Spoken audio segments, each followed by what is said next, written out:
I gotta refill.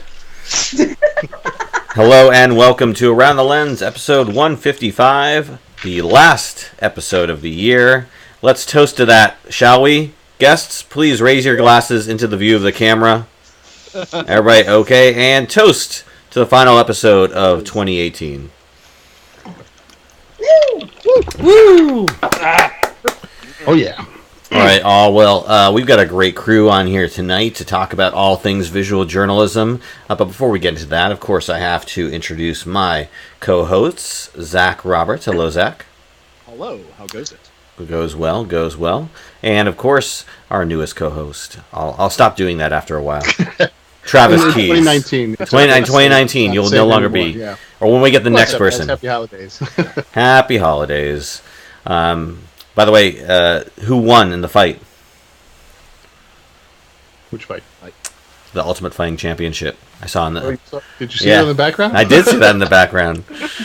See, I can watch two things at once. I can watch the Ultimate Fighting Championship, and I can also do visual journalism. That's a hard swing. Oh, there's another. There we go. Oh, he's taking him down. All right.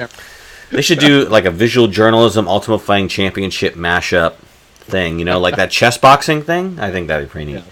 Ooh, photography boxing. You get in the ring, you fight each other for a little bit, and then you have to go do some photojournalism and stuff, you know? Great. Okay, well, we got a great show for y'all tonight. Two awesome guests, both returning, two lovely ladies returning to us who haven't been on for a while, but always glad to have them back. We'll start with you, Jamie. Jamie Rose, please tell us about yourself.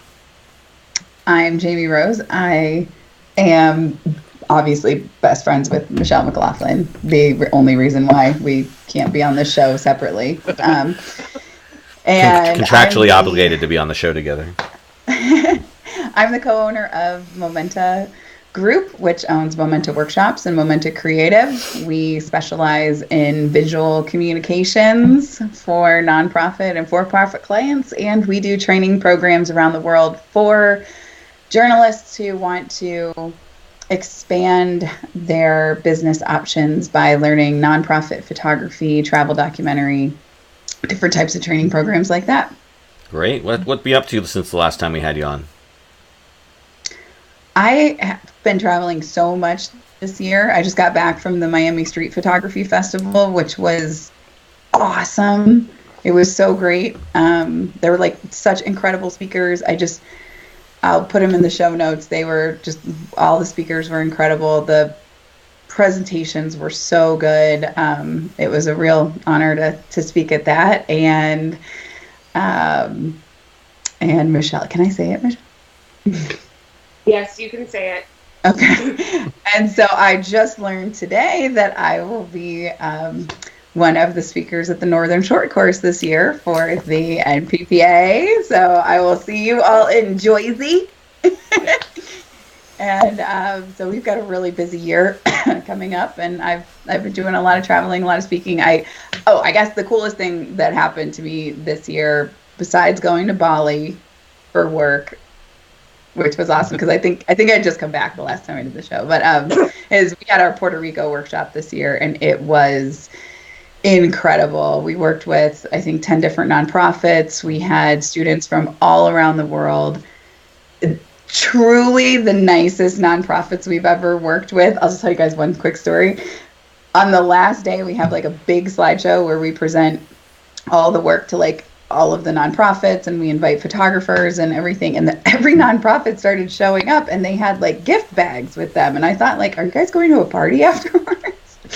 And every single nonprofit bought their photographer a like gift bag to say thank you for volunteering with their organization. We've never had that happen before. That's awesome. It was the most incredible thing. I've never felt such like love and support and passion for photography by non-photographers. So that's probably the coolest thing that I've done since we last talked. That's awesome. Wow. When were you in Puerto Rico? The first week of October, and we will be there the second week of October this coming year. So you were there around the 1-year anniversary of the hurricane. Correct. So how is it doing? How does it look right now? Obviously it's going to take a long time to kind of get back to shape, but did it look like, did they clear most of the debris from the roads? Does it look semi-functional now? For the photojournalist who covered post Katrina, especially like 6 months to a year later, it had that similar scene. Like everything's moving and going along, but like you just be driving down the road and a parking lot would just be filled with like overturned trees and stuff like that. And you would find like, on these boulevards that have these like beautiful, huge trees. It'd be like all this gorgeous row, but there'd be like one every fifth tree that was missing. Just you could tell that there were fingerprints of it around. There was still debris. There's still a lot of traffic lights that are still not working. There's a lot of infrastructure that needs to be done. But the nonprofits we were working with were so incredible. They had stories that would blow your mind. I mean, whole hospitals, electricity going out for days on end, trying to keep incubators going for children on generators as they're like borrowing gas from the neighbors who would be bringing it over, and just story after story. So I mean, they are a really resilient island. They are really passionate and really, really grateful to people who are coming to help. So if you can go volunteer your skills, do it. If you can get paid to go document what's still going on, do it, because it's an ongoing story and it's really important. Definitely. I was going to say, I mean, I was there right after the storm, like literally like a week or two after, doing support for the military and also for FEMA that were there doing recovery. And, electricity, of course, was very minute and available. How is the situation with electricity? It's pretty much restored, right? It's at 100%, I think. Well, I was really lucky. We were really lucky because we were in San Juan, and so a lot of it there is, but there's still, the farther you go into the island, the more work that still needs to be done for sure. Yeah. And there's, you hear the stories, there's a lot of scam artists that have gone in just like after Katrina and Maria and, all of the other hurricanes. And so I think that, I think if we ignore the situation because there's other disasters going on, we're going to see a lot less of a bounce back of a recovery. But I think that the thing that was probably the most interesting to me was the environmental groups that we were working with, because so many areas flooded. And I mean, it's this huge, natural, green, lush, gorgeous tropical island that lost like more than, I don't know, 1 million trees or something like that. I mean, it was just the whole areas, especially in the rural areas where people are farmers, their fields flooded. But they don't rely on, it's an island. I mean, if any of you guys have ever been to Hawaii or whatever, you know that you can't rely on everything coming from the mainland. So some of these people's, like, their entire crops for the entire year were just gone. And so they're relying on subsidies, and it's a really difficult situation. But I think people are really trying. And I should say, like, if you can volunteer, do it. If you can get paid to do it, do it. And if you want to come on the Memento workshop, our scholarship for that program to get $1,000 off of the tuition is, I believe the deadline is January 31st. So, and it's open to any photographer. You just have to write a letter saying why this would be really good for your career to be able to have the access to the nonprofits that we have. So we would love to have Around the Lens people apply for it. It's a really great program. Great. Well, we'll put those links in the show notes. And I was going to say, obviously it was pretty devastating seeing everything. And I got the opportunity to see it from the air. And you talk about downed trees. Imagine entire forests downed everywhere, every single tree down. So yeah, it's going to take a long time to get back fully up to speed, but it sounds like electricity is back in most of the island. And I remember one of the most striking things that showed the devastation of the hurricane. We obviously get the downed trees and everything, but I was driving on the ring road, the interstate that goes around the entire island, and during one portion of it you see all these giant cement poles that are holding like the electric lines, and they're all down, and all the wires are down, and it's just like, wow, that's gonna be a lot of work. So anyways, but if you want to listen to my impressions of Puerto Rico from that time, the episode may not be on your podcatcher because I can only store 50 episodes at a time, but it's all on AroundTheLens.com. Just search Puerto Rico and you'll find that episode. You can listen to it there.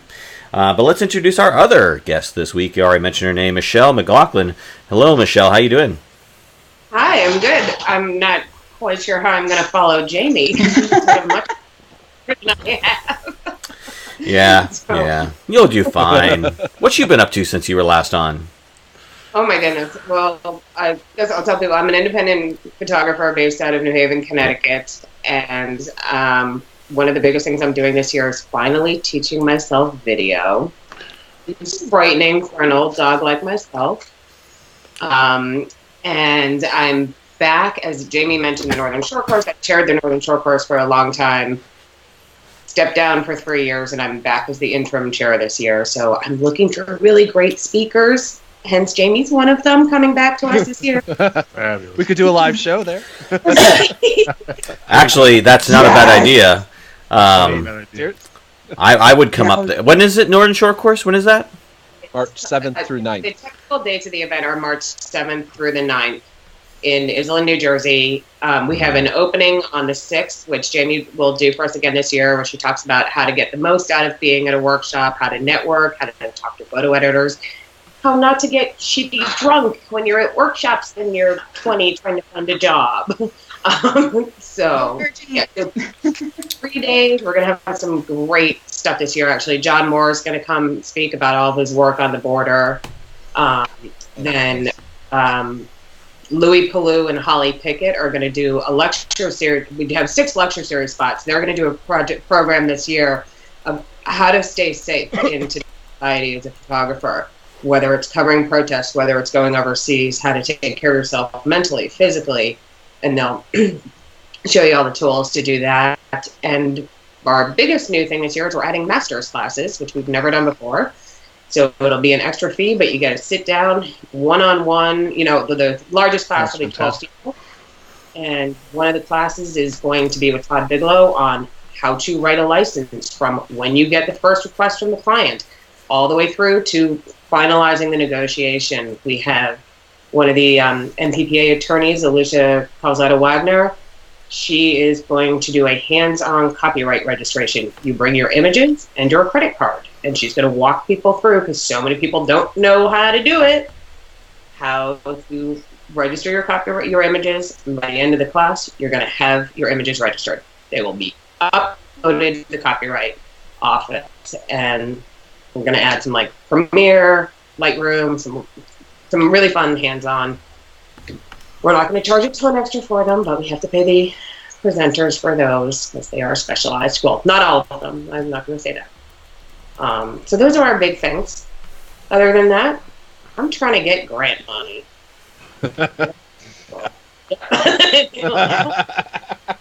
Yeah. I'm trying to go back to finish a couple stories and start a new one. Although I should go with Jamie to Puerto Rico, because one of them is working with the one that was on. I don't know what's happening there. I don't know. It's my heat. The heat just kicked on. Sorry. Okay. You know, those houses, what are you going to do? Don't be afraid to hit that mute button there, Travis, if necessary. I will. Oh, you just got in trouble. No. Yeah, they've tabled community, so. It took me by surprise, too. So, And building furniture, my fun bookcases, you know. Nice. Good. Well, you definitely have been kept busy. You know, you mentioned that, you know, you joke about obviously doing Around the Lens live up there, but BP Miller will be also at the Northern Shore course. So, you know, get one more person up there. You could have a roundtable discussion on the world of visual journalism, news, topics, and gear. I'm just saying, you know, and then record it and then make that an episode. You know, if that's... It absolutely has to be before 5 p.m. Why? Because that's when the drinking starts? It starts at 6 p.m.? I have been to one Northern Shore course many, many years ago, back when I was living in Long Island. But I don't remember the drinking too much. Maybe that's why. It doesn't center around the drinking. Just Jamie and I seem to have fun when we get together. Actually, I do remember drinking at the Northern Shore course. It was fun. But if that's something that, you know, can happen, maybe I'd make the trip up there for that. But you all let me know. You let me know. If not, then you all do the show, and then you just record it, and then you send it to me, and then I'll upload it as an episode. I mean, Jamie and Michelle, you guys could handle this easy. We could totally do this. We would have a blast. I could Skype in. You could Skype me in. You know, I could host the show from here and have you all at the Northern Shore course. I'll do the remote. It's not that far from me. Hey, you really should Travis. put John Walker in charge. I mean, he's really the policeman of the Northern Shore course. He's the one who'd make sure that we actually did what we were supposed to do. Well, I am serious about it if you all are, so just let me know. But we've got a great show for you all tonight to talk about all kinds of awesome topics. The first one is actually what you suggested, Jamie. You wanted to talk about nonprofits and contests, and we talked a little bit about this before the show. So let's continue our conversation.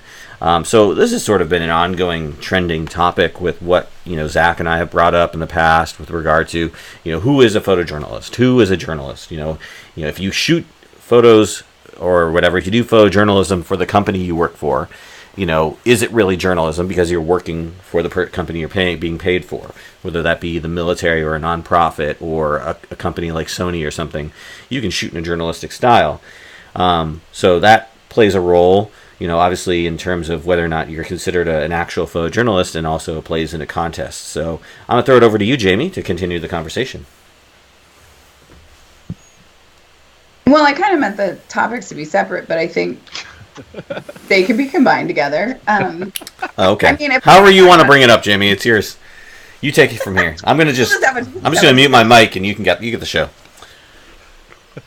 Michelle, did you want something? If you want to jump in on that, I think part of where we're going with the conversation was, I know a lot of contests, BOP, NSC, POI, World Parts, everybody, are kind of grappling with the fact right now that so many photojournalists are working for nonprofits, or working for universities, for being hired by corporations, whether it's, a corporation, if you're working for the government, if you're military. Where do you fit in? Do those categories fall under editorial photography, and do they adhere to the code of ethics? Especially for NPPA. If you're hired by Doctors Without Borders, the person that's hired by them, are you going to shoot any differently? Probably not. Can you? Yes. So does that still fit into a BOP category? I'll give an example. Like I shoot the way I shoot, no matter who my client is. I have the standard of ethics, but I was doing a lot of work for a university, and the one thing that I would change is if I walked into a room and I had to photograph a lecturer and they had a water bottle sitting on there in front of them in the podium, I'd move it. Yeah. I now have disqualified myself from the code of ethics by moving that bottle, technically. You're rolling your eyes, Jamie, I see you. But you technically have, because that's manipulational. Yeah. So, and you're given special access. If you're the Boston Red Sox team photographer and you have all this great behind-the-scenes access, and you submit a photo from stuff that nobody else had access to get to, and you got it because you're the team photographer, does that equate to, where does it fit in? Well, don't media organizations get special access to cover events due to the size and scope of their media organization? I tried to get a press pass for the Donald Trump rally under the guise of Around the Lens as a news organization, and was not accepted. So, little rinky-dink organizations like me aren't going to get the same kind of coverage and opportunity as like USA Today or something like that. So, how do you equate that then? I think that's a perfect example, though. Should Sheila Craighead be able to enter BOP? Trump's official White House photographer. Should a White House photographer be able to? And I'm not saying I agree or disagree one way or the other. I'm just saying, because of my work with the Northern, this has been a conversation that has come up. And somebody had actually recommended saying that anything shot for the contest needs to have been shot for a journalism outlet. I personally, or freelance. Well, that's the problem. The way it's written was journalism outlet, and I'm like, well, that's not right, because now you've disqualified every freelance independent photographer who goes out and shoots and doesn't have a client when they go and shoot it. Yeah. Well, what bothers me too is a lot of them a lot of it has to be print. It says in some of the awards, it says must be printed, and you have to have a link or whatever. I have a lot of my best work, just for one reason or another, hasn't been printed, other than my personal news site that I run. I mean, now I guess I've made that situation where it's just like I've started a small news organization, and I guess it works. I doubt that it'll ever get looked at in that way, but I like when I submit for awards, if I have the Village Voice or something like that, I use that imprimatur. I don't obviously use what I usually am shooting for, which is myself and whatever the small thing, and then if I get something, a lot of times I do that. I mean, like Charlotte, when I was in Charlottesville, I was technically shooting completely 100% freelance. I was kind of on assignment, sort of, for Nation of Change, a small nonprofit lefty journalism site, but it was under the guidelines. If I get something, then they'll buy it, sort of thing. And so, how can you have a lefty journalism organization? That's like an oxymoron if I've ever heard it before. At least you should not admit the fact that it's a bias. Well, I mean, they cover lefty events. They cover, I'm one of the very few. I mean, it's like there's Daily Kos is a news organization. Like, no, it's cool. I just wanted. It was the first time I was able to give you crap tonight, Zach. Come on, dude. No, I know. But I mean, no, I mean it's the world. I mean, I guess the Daily Caller is a news organization, but to not give it the imprimatur that it's a right-wing news site is kind of not appropriate as well. Like it has to have that tag. So I never don't say Nation of Change without being it's a lefty news site, and also the fact that it's called Nation of Change usually gives it away. But is there a centrist news site? Is there any news site that's not left or right? But that's actually, I think this kind of gets to the heart of the matter. Like, we are at this very knife's edge tipping point of where we stand as journalists and storytellers. And, the questions that are being asked right now of all of us, like, love him or hate him, the fact that someone's able to stand up at a podium and say, that's fake news, go find out if it's true.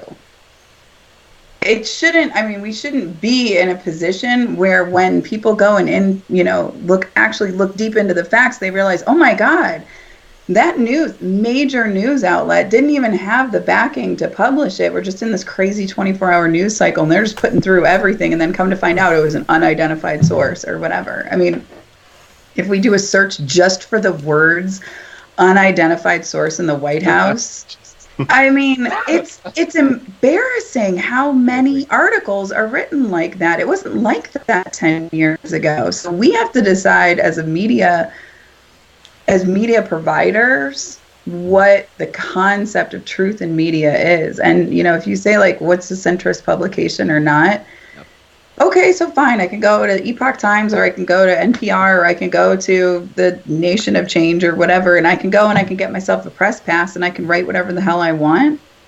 Like, you brought up the concept of ethics. This is the time of our ethical morality that we need to be examining as journalists, beyond the navel gazing of, did I move no offense, I'm just going to use that as an example, did I move a water bottle, or did I make this shit up? Like, and that's the real question. Did I put myself in a position where I photographed Nancy Pelosi looking super pissed off and angry and screeching, or did I photograph her smiling and laughing and putting on her coat and waving at everybody? I mean, you can do whatever you want with your camera these days. You still have the choice. And we should honestly be asking ourselves, I think, less about who do we exclude. Because that's really the question of contests right now, and like as a nonprofit or a corporation really doing documentary work, like, we're talking about who we're excluding, but we're not talking about the content that's being put forth to the public. We don't serve the contest committees, we serve the public. And I feel like the major question in these contests isn't necessarily, did you have a press pass or not? Well, the guy who's walking down the street who happens to have his iPhone and he takes a picture of somebody running somebody else over or shooting them or whatever. He doesn't have a press pass, but he's allowed to enter into the Pulitzer or something like that because he submitted it to a publication. But it's really that's just splitting tiny, tiny, tiny little hairs when we should be focusing in on what does ethics mean in the larger sense. Because, I mean, truly, like, let's just quote Chip Mowry, who we all know and love. And for all of you listeners, if you don't know who Chip Mowry is, look him up immediately. He's a war hero. He's a photo hero. He's amazing. But he always says, like, look, ethics are for ethical people. There are going to be people out there who aren't going to go by your ethical standards, which I find really amusing when, like, world press or whatever gets all pissed off about it. And they're like, well, we can't let these people in because they didn't have a press pass and they're not ethical. I'm like, well, some of the people that you let in aren't ethical either. And they had a press pass and they published it in a major publication. And then you realize, oh, crap, that was Photoshop. Like, we've got the tools.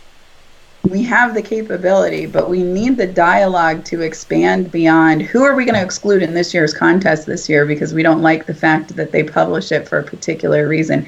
Did Jimmy Chin not risk his life doing documentary coverage of people climbing Meru because he was sponsored by Patagonia, because it's millions of dollars to do one of those summits? Does that make it not documentary? Hell no. That guy got caught in an avalanche, documenting people. He's this amazing videographer and photographer, and yet he probably wouldn't be allowed in most contests today because, that was corporate.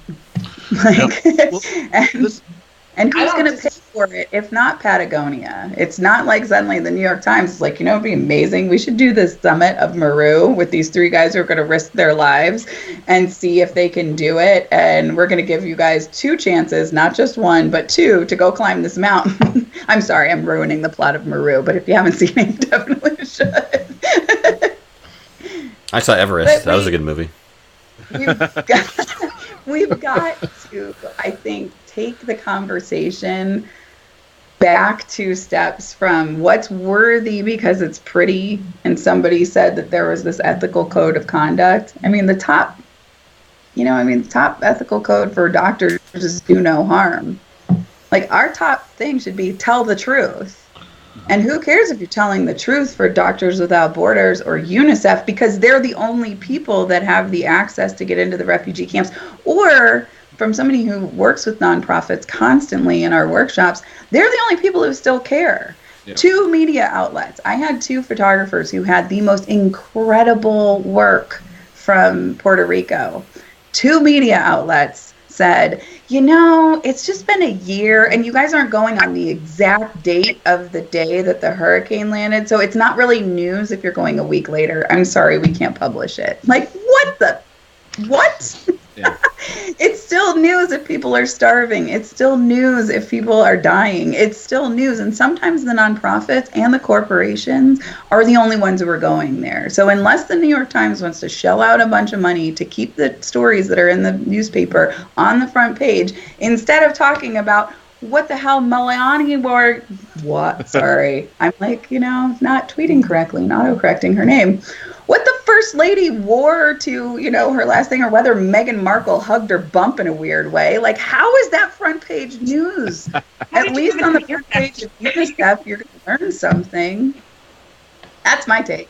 Yeah. How do you really feel? Contests are awesome. I don't think the problem is as big as some groups are making it. I think there is issues that need to be addressed. But I mean, I'll be honest, some of my favorite photographers who still enter contests, most of their work is entered because of their affiliation with different nonprofits. But I think it has become a conversation that, so what is the part that needs to be addressed? Is it the code of ethics needs to be changed? Is it, affiliations need to be loosened? Because most documentary photographers nowadays, if you're really working on a big project, you're getting funding from somebody. And it's not the New York Times. It's not the wire services. So but I do think at some point that needs to be addressed in the contest. That something needs to change in the way the rules are written.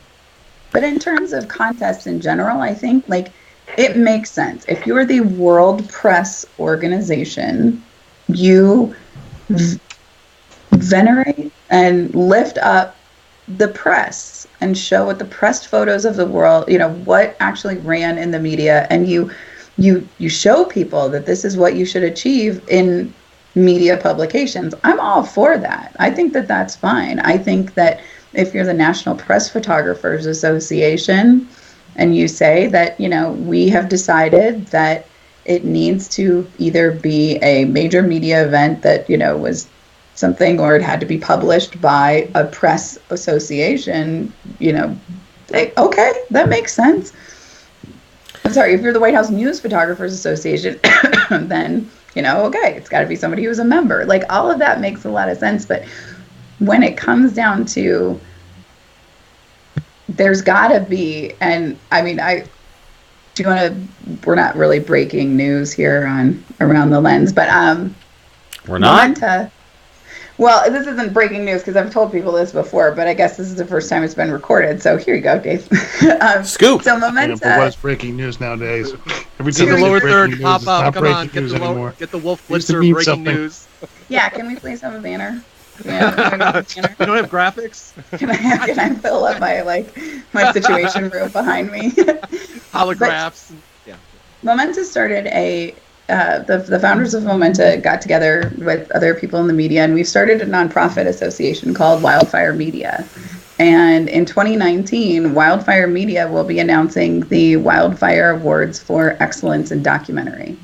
And the reason for this is I just don't believe in exclusivity. I think that Jimmy Chin's Maru should be up there next to Liz Balin's New York Times feature that she did in video, and everybody should be able to look at this as, the world is starting to become really passionate about documentary visuals and say, wow, UNICEF is creating it. Doctors Without Borders is creating it. Zach Roberts is creating it all on his own. Michelle McLoughlin is creating it out of grant funding and private donations. And Travis was using money from a corporation to go do documentary projects. And we can all look at these together in a category, and we cannot start excluding people.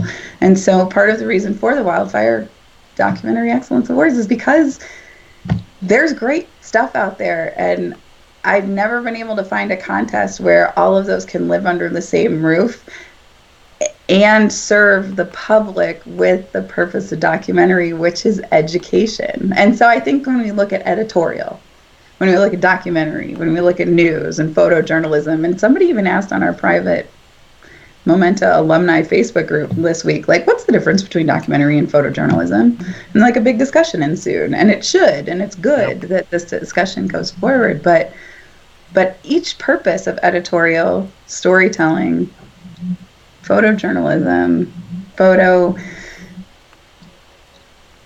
conceptual, I don't know, it's all for the purpose of educating the public about the news that they need to know. So I feel like every time we exclude people, we exclude the public from getting knowledge that they deserve. I was going to say, talking about, companies and owning visual journalism and working for corporations, I mean, this can be a non-starter sort of argument, but I mean, any news organization is beholden to a degree to their advertisers, in a sense that if people don't advertise for an organization, then they can't survive. Do you have given any thought to that? Is that a credible argument, or is that just me speaking to myself? Michelle, is the Northern beholden to what Nikon wants you to do? I mean, I hadn't really thought of it. No, I don't. I mean, are there things that they ask us to do? Yeah, Nikon will ask us, if you have somebody in shooting a portion of the event that we're sponsoring, can they not shoot with Canon? So yeah, those things. But in terms of programming, things like that, no. Unless they are paying for the speaker, then yes, they have input in who the speaker is. But in going back to newspapers, I think well, it might be changing. The majority of news organizations, they do keep editorial and advertising separate. I say the majority, because there are some that don't. But I mean, I know my experience when I worked at newspapers was we didn't take anything from advertising.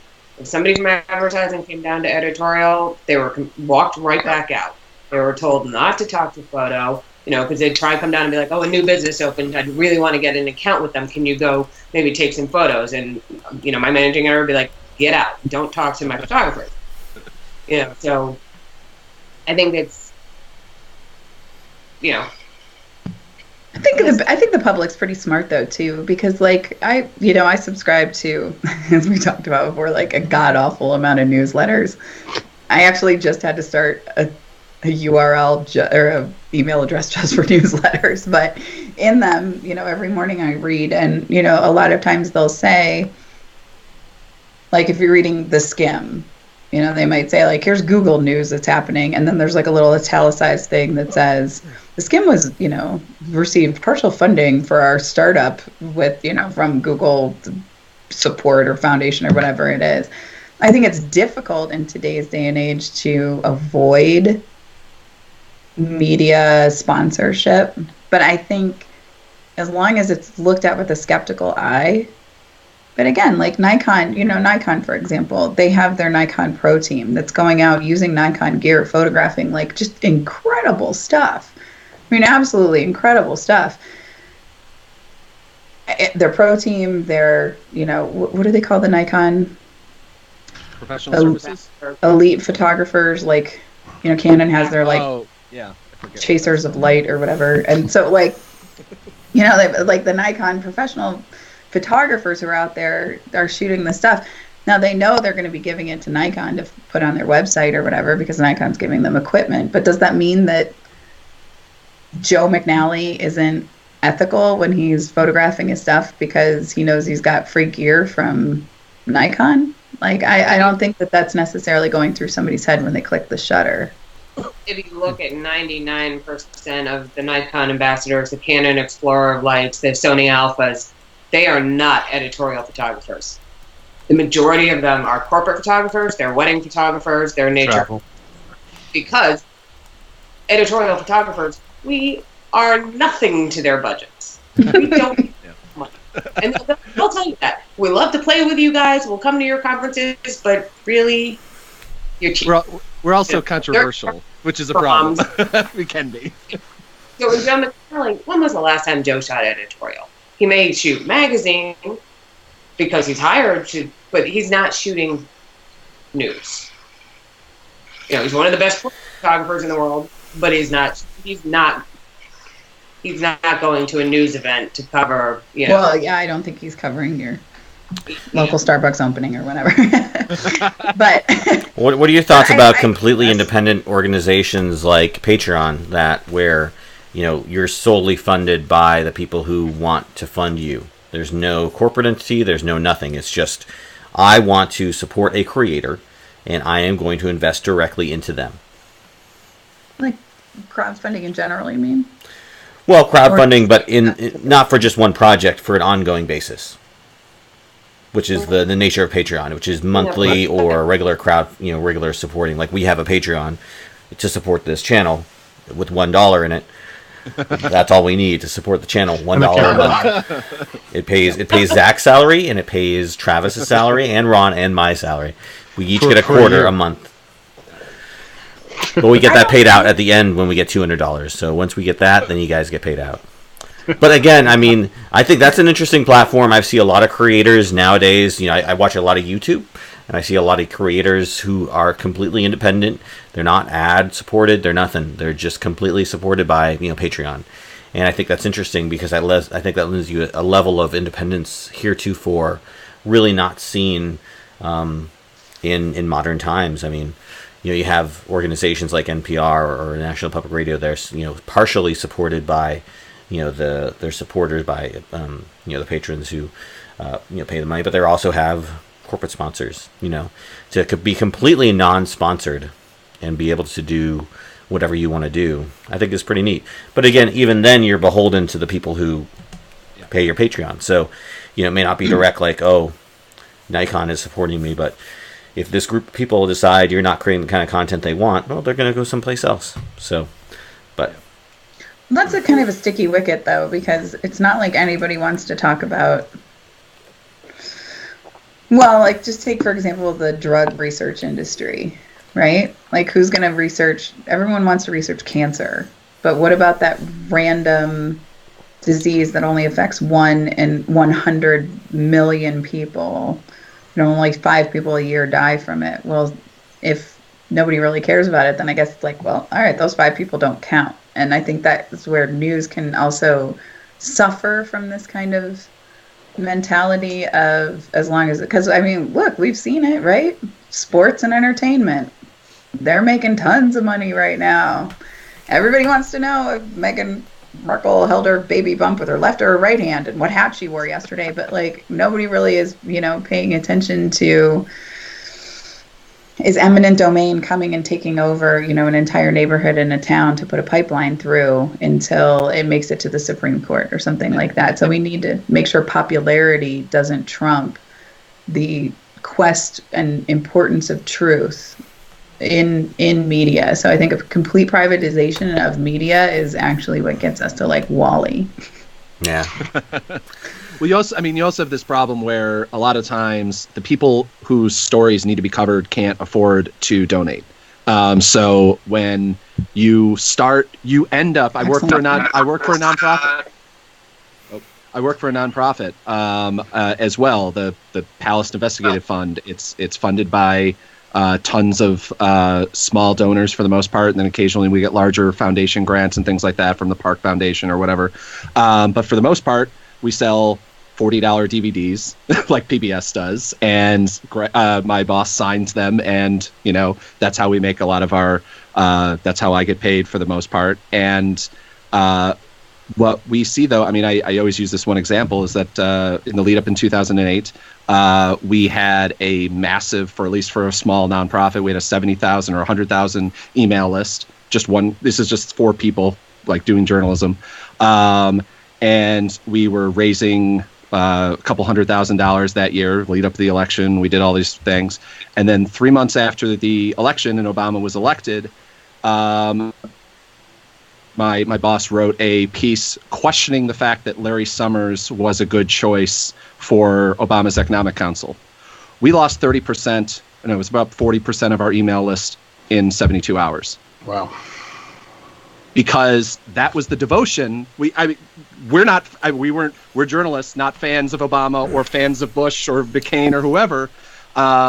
And we wrote one piece, investigated one piece, and questioned very lightly. We had a long meeting about how the wording was on this one piece that was going to question. We lost 40% one day. 3 months later, the stock market crashed. One of our main donors lost a huge amount of money in the 2009 crash, and I was laid off.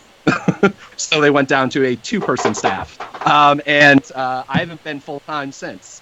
And I've been, freelancing hours or whatever. But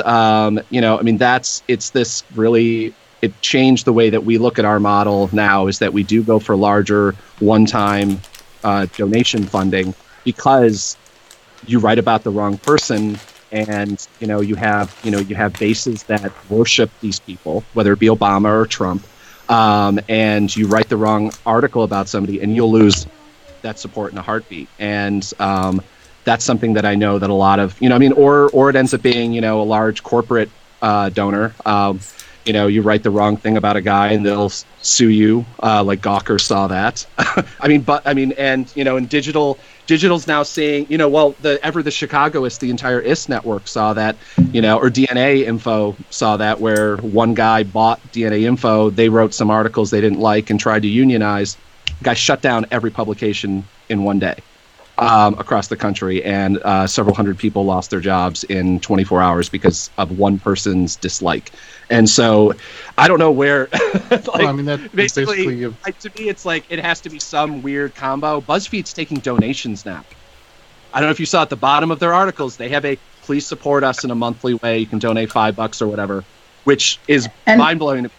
But on the other hand, if people want to give money, this is something I've always told my friends who are really hesitant about crowdfunding or taking money as a journalist. You bring up an extremely good point that media now is money driven. The stories are money driven. What we put on news is money driven. It's all about advertisers. It's not about news anymore. I think it's always been that. I think it's just the difference is you don't.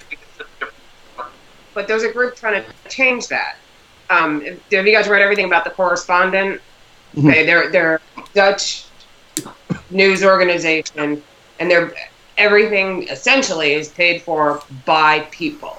So you donate money, and all the subscribers get to decide on some level what should be covered, what should the news be, rather than. And they just raised $2.5 million to start an English version of this paper, and it's a really interesting concept. See what's going to happen. They're going to launch, I think, next year, and I think they're going to be hiring some people over here actually to do some of the work at New York, and so they're looking to try to be different. They're looking to try to get away from being the robot. Hold on. The joys of live.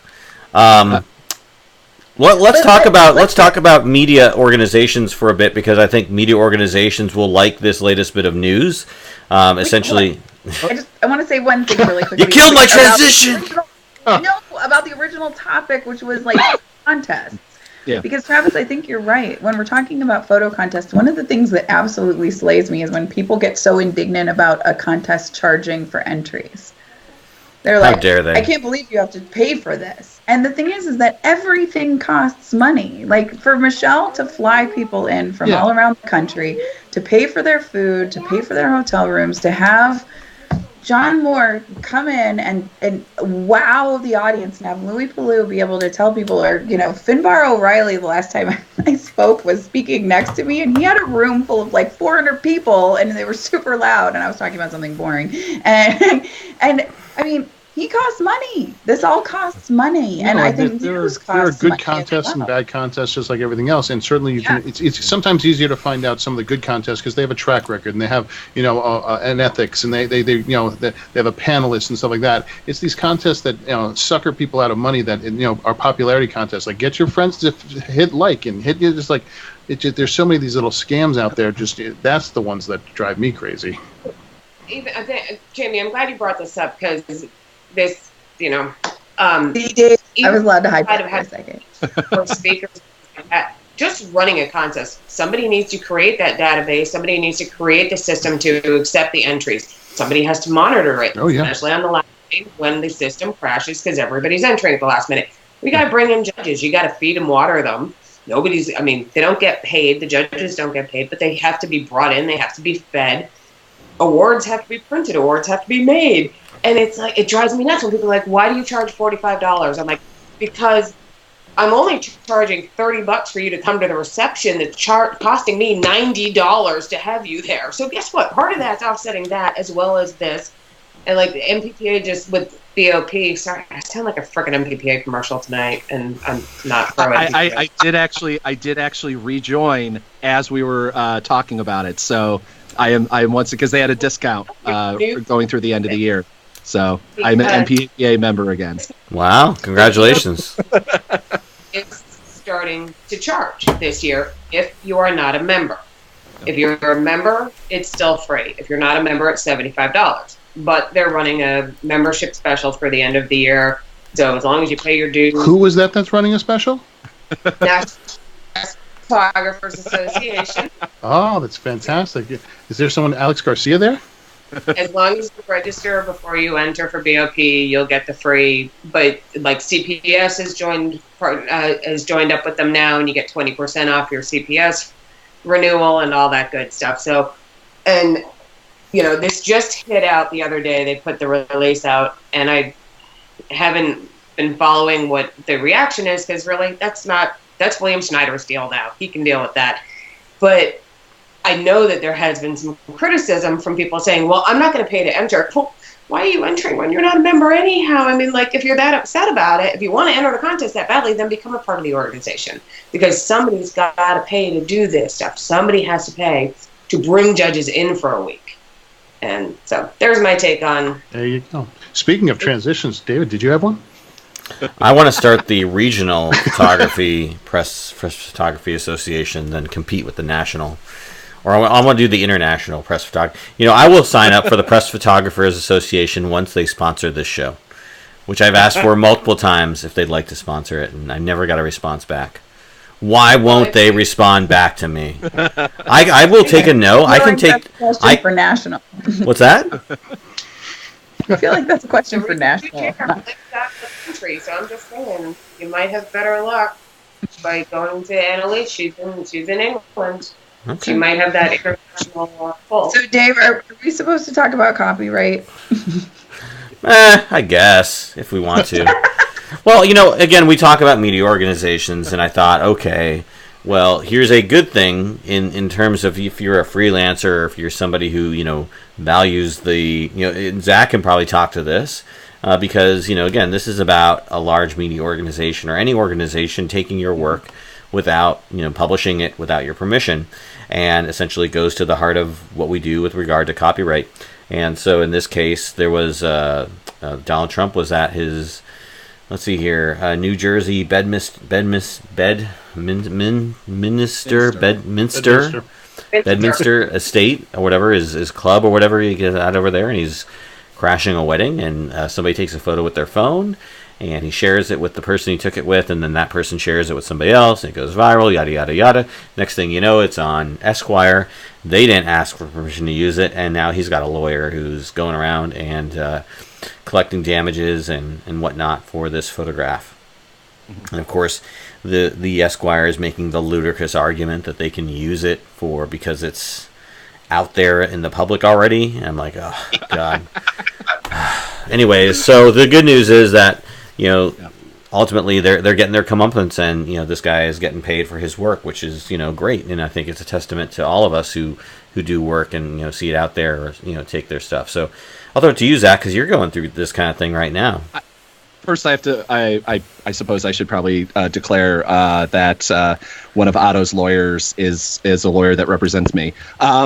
So there's my disclosure. But the bigger thing from this the takeaway that I like is that photographers or amateur, professional, whoever, if you share something on social media, it doesn't become immediately something that television networks can go, well, it was on social network, and then they just show the frame of the Instagram, and that's okay, because I believe that's what TMZ did, because there's always this delusion. Use the example, it's always my photo from Charlottesville. I shared it on Twitter first. It went completely viral, and that turned into a lot of work. You know, a lot of people bought the photos from me, obviously, and contacted me and things like that. But what that's ended up doing is that everybody and their brother just dragged and copied and pasted that file off of there. A lot of times removing my watermark that I did have on it, or sometimes even better, not removing it, and then it makes it easier to prove that they stole the photo. But that's a whole different thing. But what they like to do now, if you see all these, you know, Raw Story, all these places that like churn out articles about nothingness, as you were talking about before, Jamie, was, you know, about the social. Well, Donald Trump or so, you know, somebody shared a photo online about, you know, something or another, and what they use is in the social media header, they'll use this because they don't have any other images, because they don't want to pay for photography, God forbid, is they use the image that is in social media as part of the header or part of the social media share image, and that's stealing. You can't. That's taking the photo off of the embed, which is you're allowed to do. You're allowed to embed the tweets or embed the thing in your news story. That's part of the compromise that we use with social media. I get that as a photojournalist and a photographer. But what you can't do is remove that from the frame and reuse it in a different way.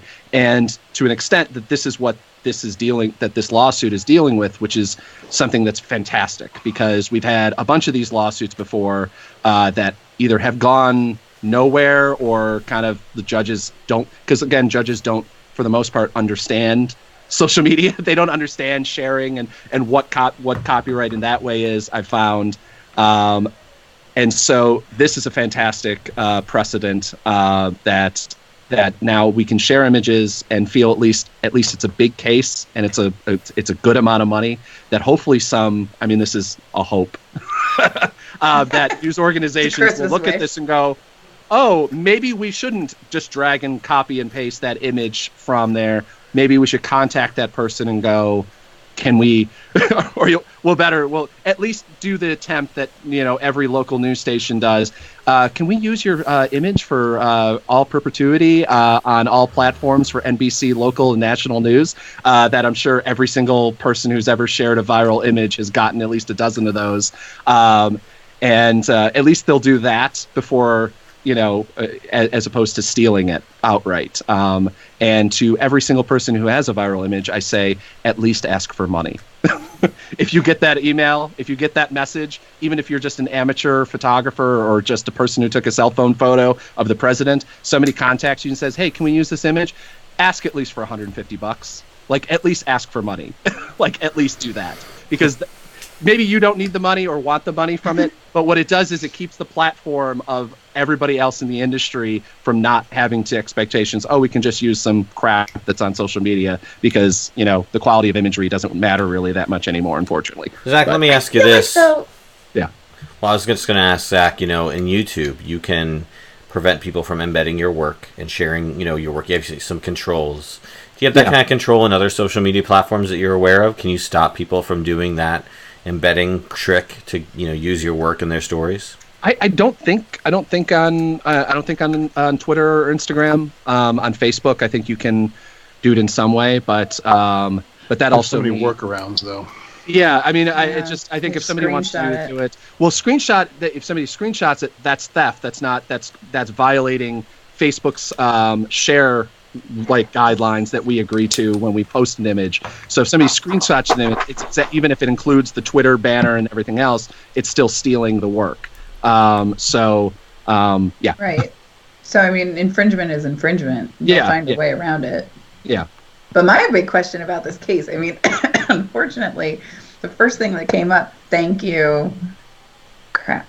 I can't remember who the Syracuse communications law professor was off the top of my head right now. But, the thing that came up about this case when you sent it over, because I hadn't paid attention to it, was because I feel really good that I didn't know this story until I was like, crap, it was on Petapixel. But did he have a property release for being at a private location, at a private event, at a private property, for making a commercial photo? And you have a lot of people in the, in the images that are taken at that particular wedding. Maybe not that particular image, but other ones that, they had the assumption of privacy. They were at a wedding. Now they knew that they would be photographed by the official photographer, but there's a lot of communications law questions when it comes to the release information of this particular photo. I thought he was a guest at the wedding. He was, but what about the people in the background of the images, or the people that went viral because they were there? The image for commercial purposes. Yeah. But he got paid for it like a commercial purpose. Well, I get paid for my work. It was different. Sure. Well, just because you shoot news doesn't mean you shouldn't get paid for it if somebody uses your work. It's still copyright violation. I'm not questioning the payment part of it. I just know from being an agency photographer with Aurora, we have a huge checklist. It's when you took this photo, is this? Yeah, but that's did you get a model release? Yes. Did you get a property release? Like that, not news. Pardon? He never took that photo acting as a professional photographer. That was not his intent when he took the photo. He took it, shared it with a friend. The friend then went and did this. So he would have had no knowledge that it was going to be used for any purposes outside of a personal photo. When it so was used any of that matters, right? Ultimately, yes. But that wasn't the original purpose of the photo. Is that the only thing that copyright comes down to, though?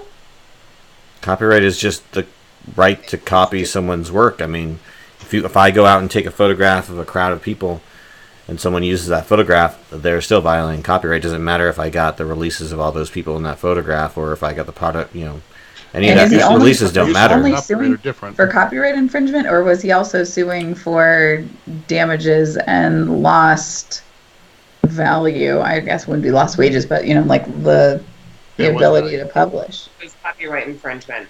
Strictly. But again, this is like an interesting question. I just think it's a really fascinating question. Not necessarily. I'm not judging this guy, dude. I'm super excited he's getting money for this. I'm super excited that Facebook and Twitter and TMZ all have to pay him money because they stole his work, because all the rest of us idiots get our stuff stolen all the time, and he deserves it. I'm just saying it brings up a lot of ethical questions of, especially just my one thought was, if I were not going to get a property release to make a photo that was going to be sold in some sort of commercial purpose for any location in the United States, it would not be a Trump-owned property. That's for damn sure. I would make sure it was somewhere, some like state park.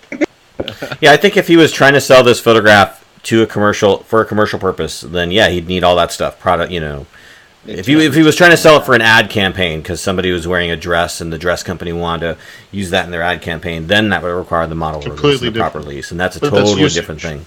Yeah, but that's usage, and he still owns the copyright, even if he may sell the licensing rights to the advertising agency to. I thought that was part of the extension. I thought he was also asking for anybody who was going to use it henceforth to have to pay him. Not just a cease and desist and copyright infringement. Well, that's part of the same. That's part of the fact that people steal my photojournalism. Is the fact that part of it is the fact that they're stealing it and not paying for it. They didn't pay me to do it, and it's basically a punishment beyond. Like no one's. I can technically sue up to 100. I think what is it, up to $150,000 or something like that for a copyright. No one's getting that. Like I don't think anyone has gotten that, but you're gonna get a couple $1,000 because there's basically a punishment as part of it, as part of the deal when these copyright lawsuits happen, that both the media companies, judges, and the lawyers all know, is that having now to hire a lawyer and go through the whole process, it's going to be more than what my normal day rate is. They're not going to pay me the $300 or $600 or whatever that I might get paid or something like that as a photojournalist. But they're going to pay more than that. And I continue to get the rights even after that. And, we can make an agreement if they want to now use the photo, then they can buy it separately from even that copyright initial lawsuit. It doesn't allow them to use it for the most part. Obviously, that's all part of agreements and things like that. But yeah. Well, we're getting to the hour mark of the show, and I don't want to go too much longer, although we were having some great conversation. I did want to I wanted to go back to the contests topic real quick, because I think we kind of overlooked what I think you wanted to talk about, which was, did you want to identify contests that people can enter, Jamie? Is that one of the things you wanted to talk about, or did you just want to talk about the nature of contests? No, I think in general the concept of contests. But wait, because we're coming up. When we knew this was going to be the last one of the season, we're coming up on contest season. This is the time when newspaper photographers. Yeah, so identify some contests that give recommendations to our listeners. What contests should they enter? What would you recommend? Michelle, I would say the Northern Shore Course. We give out really good prizes. I can't announce them yet, but let me just say that last year our student photographer of the year walked away with, I think it was roughly $6,000 or $7,000 worth of prizes. Damn. I told the multimedia year, so multimedia for $45, and they walked away with an entire Sony system. I would say the Northern Shore Course, the White House News Photographers Association, has an amazing student contest. I was the student contest chair for quite some time, and I think Kevin Deitch is still there now as the contest chair. And, let's be honest, photographers are just terrible at meeting deadlines. And so a lot of times any of these contests, people don't enter them because everybody enters World Press. They'll be like, we got 7,000 entries this year. But when you look at some of the smaller competitions, I think that would be my tip, is that so many contests have to extend the deadline. And they're not extending it because they're trying to do you a favor. They're extending it because they don't have enough people to make a run for it. So I would say look at juried competitions, especially. I mean, on my blog, Jamie's List. I don't know if you guys know that I have a blog, but I have a blog. It's called Jamie's List. It has absolutely nothing to do with like my daily life. I consider it a service blog where I just post like contests and jobs and things like that for photographers. So if you go to Jamie's List, I think it's .wordpress.com. It's like been the same forever. But if you go there, like I post contests and jobs contests and awards and scholarships and things like that all the time, because a lot of times some of the smaller competitions, like the Alexia Foundation, I mean, my God, there is no better, I think, when you want to look at really quality documentary work, go to the Alexia Foundation. Their contest is amazing. I think. Are you talking about the grant? Yeah, the grant itself, but it's a contest, right? Kind of. We'll call it a grant. Yeah. Oh, it's absolutely a contest. Trust me. They review all your work and they pick a winner. So it's definitely a contest. And there's a live judging too, so you can actually watch the judges with the live judging, which I think is exceptional. I mean, whenever anyone's live tweeting, that's my other tip is like, I think NSC, right? You guys live tweet the judges' comments as they're going through, so people can know what they're saying. I've written the whole thing. And like that, there's no better learning experience than that, I think, because you can see what they're thinking when they're judging those type of contests. What down to the final rounds and really start going back and forth about what works in stories and images.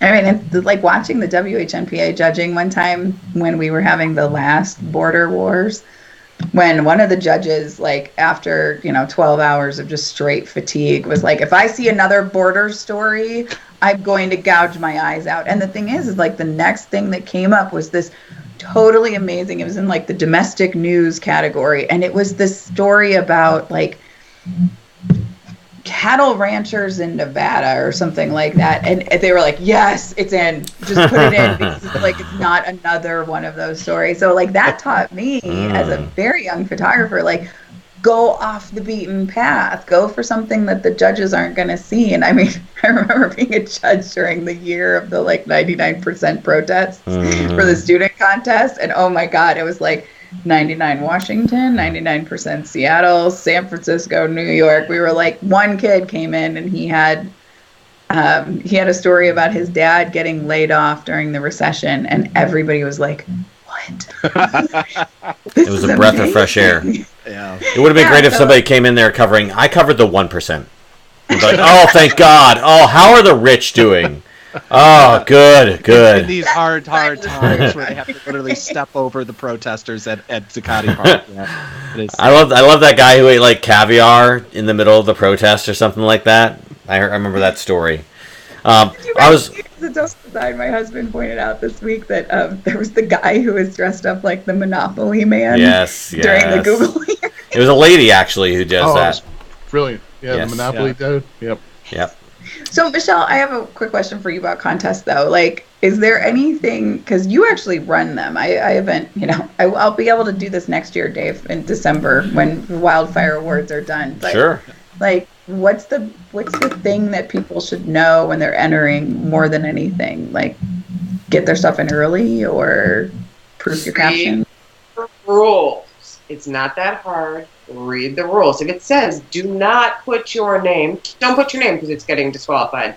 Make sure you're putting things in the right category, because with a lot of the contests, stuff is not going to get moved. It's just going to get disqualified. Yeah. People don't have time to sit there and sort through 4,000 or 5,000 images. And I think what you brought up is a really good point. Like, okay, yeah, we all know it's a big news story this year, but that doesn't mean that's your best stuff. So don't try and win a contest just off of the hot story of the year, because that may not be, put in your best. Don't put in, we actually had somebody one year, and God bless them, and luckily I don't know who it was, they submitted 11 photos of their child eating.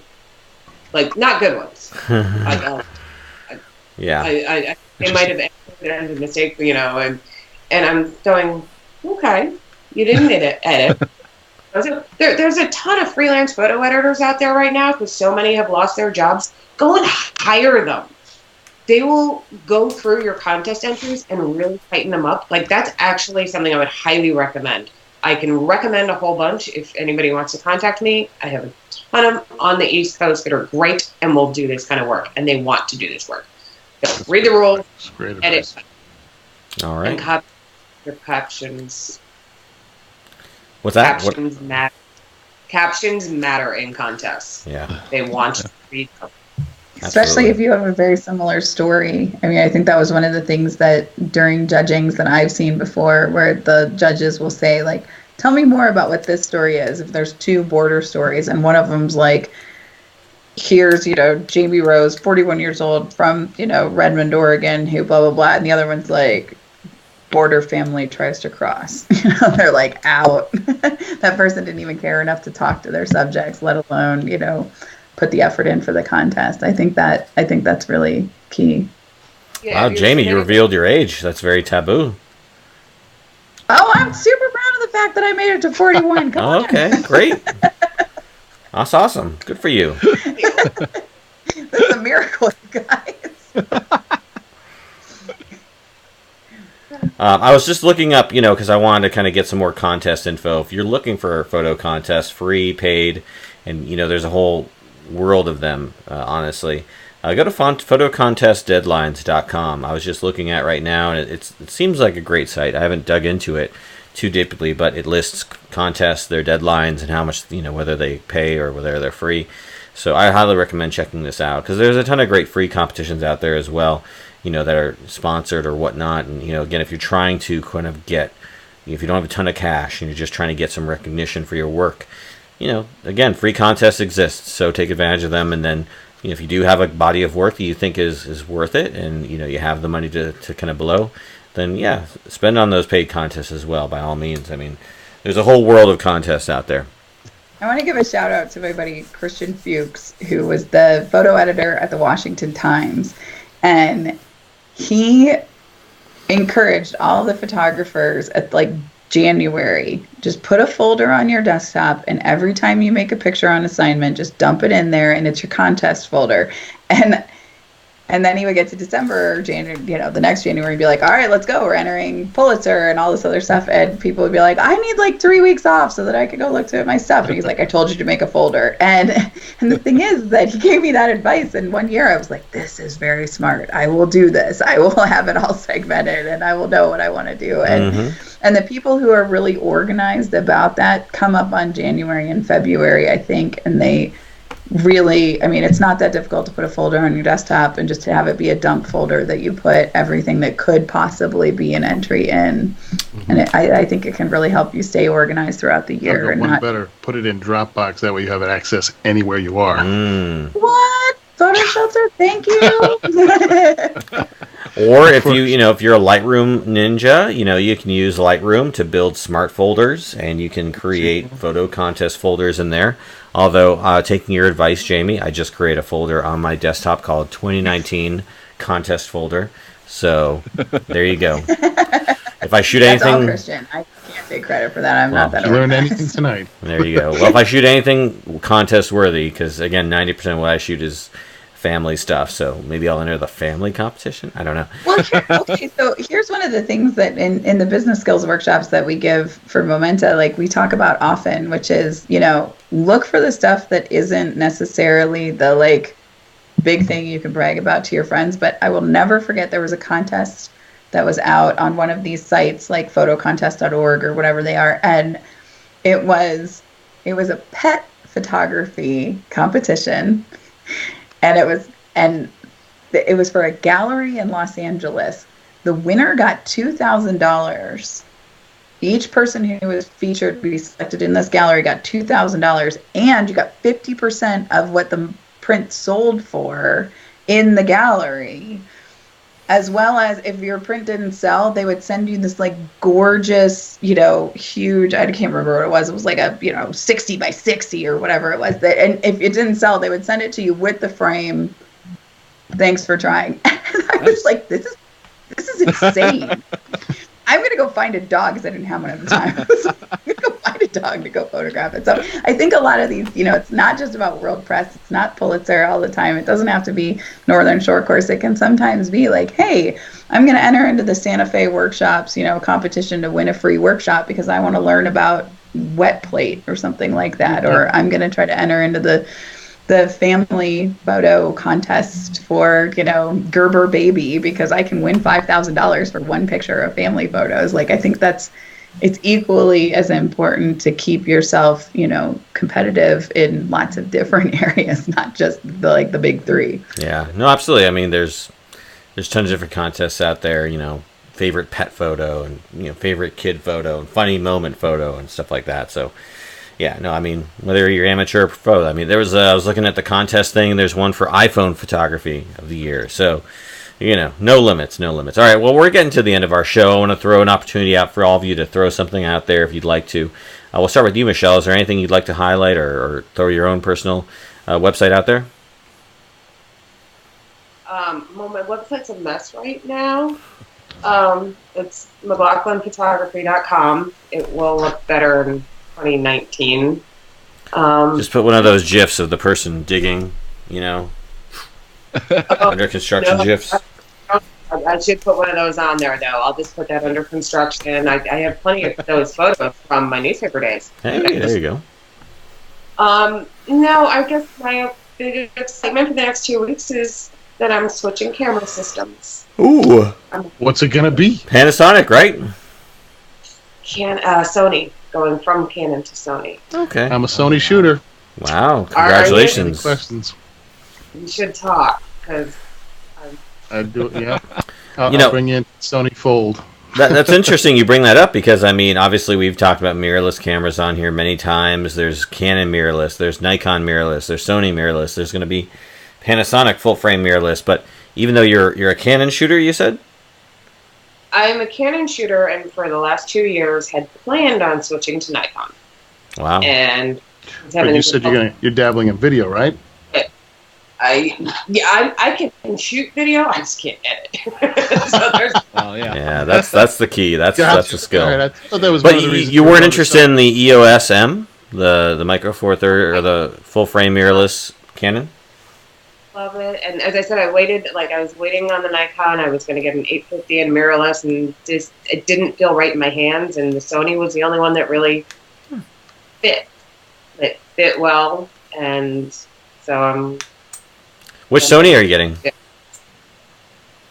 And that's where I'm still between.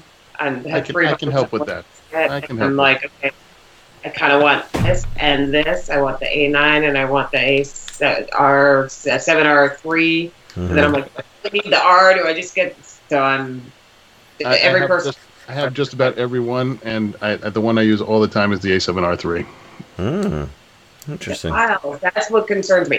Because I like it because of the video on that one, and I like the lock on the dial. We might have to take this one offline. It could be a whole other show just talking about Sony. This needs to be an entire show. Wait, behind the little Christmas tree, Canon just sent me some lenses today. Uh-oh. Oh.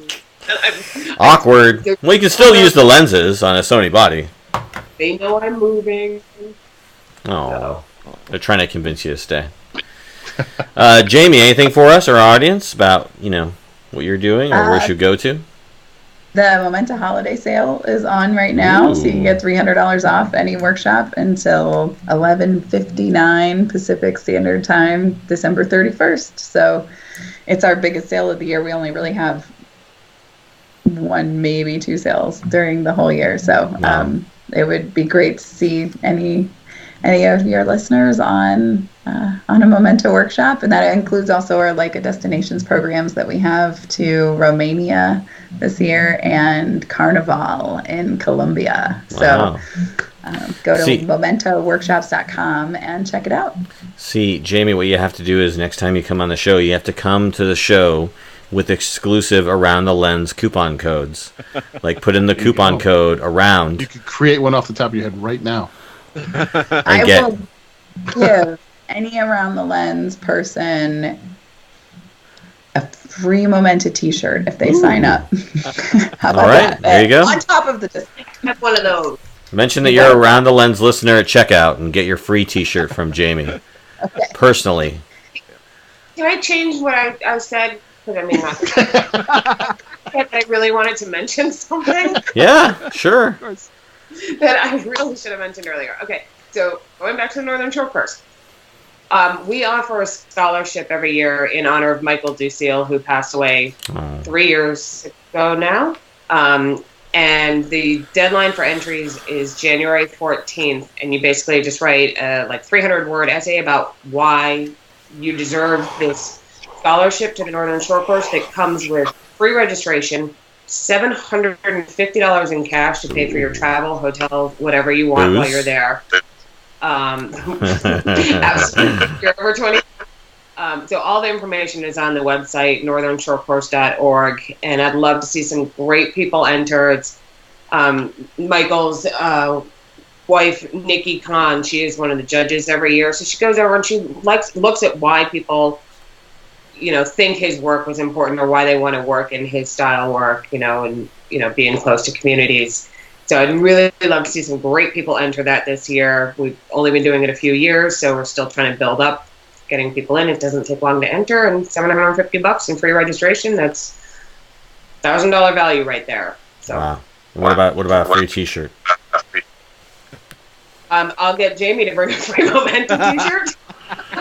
I would give Nikki Khan 100 free T-shirts for a Michael Ducille competition. No questions asked. Michael was a legend and a very dear friend, and I'm so thankful that the Northern Shore Course gives this award because he is one of those people who should be remembered for absolutely fostering young photographers, including myself, ripping my portfolio to shreds about 20 years ago at the Northern Shore Course and helping me be a better person and a better editor. So thank you, Michelle, and everybody at the Northern for continuing that award. I highly recommend people apply.